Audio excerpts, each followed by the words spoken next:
గొప్ప భాగ్యాన్ని కలిగినటువంటి శ్రీనివాసుని సేవిస్తూ ఉన్నారు గోపికామణులు. ఎంతో మంది భక్త శిఖామణులు. శ్రీనివాసుని ఆశ్రయిద్దాం, తరిద్దాం. విష్ణు క్రీడాచలో వెంకటనామధేయః ఆనీయ చ స్వర్ణముఖీ సమీపే సంస్థాపితో విష్ణు నివాస హేతో అని వివరించింది. అందుకనే మహర్షులు గరుడాద్రిని వెంకటాద్రిని వేదస్వరూపంగా వర్ణించారు. మనం తిరుమల నుంచి దిగి వచ్చేటువంటి దోవలో వినాయకుడికి కొంచెం పైన గరుడాకారంలో వచ్చినటువంటి మహానుభావులు చాలామంది ఉన్నారు.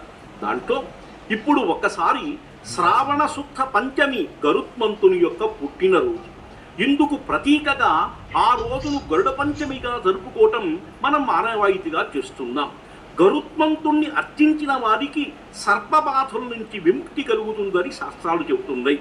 గరుత్మంతుడి పేరుతో అథర్వణ వేదంలో ప్రత్యేకంగా గారుడోపనిషత్తు ఉంది. ఇందులో గరుత్మంతుణ్ణి విషదహారి అనే పేరుతో ప్రత్యేకంగా వివరించడం జరిగింది. గరుత్మంతుని విగ్రహస్వరూపం కూడా ఇందులో ఉంది. దీని ప్రకారం గరుత్మంతుడు తన కుడి పాదాన్ని స్వస్తికంగా, ఎడం పాదాన్ని కుంచితంగా ఉంచి విష్ణువుకు నమస్కరిస్తున్న భంగిమలో ఉంటాడు.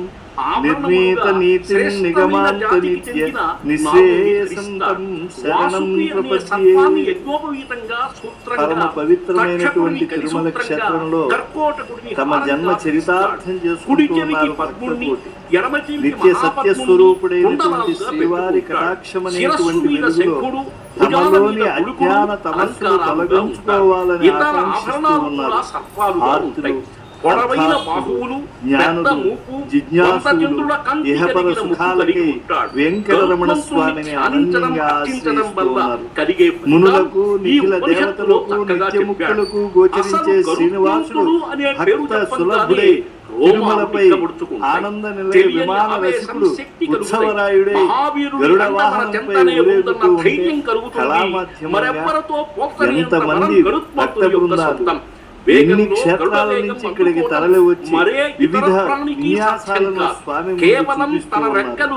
విశ్వాంతరాత్ముడైన వెంకటేశ్వర స్వామి కలియుగ ప్రత్యక్షత శ్రీవారి తిరుమల యుగాలుగా ప్రసిద్ధి తిరుమల క్షేత్ర ప్రభావ వైభవాలకు ప్రశస్తి ప్రచారాలకు ప్రధాన ఆకరమై తరతరాలుగా విరాజిల్లుతోంది. అసంఖ్యాక దివ్య భవ్య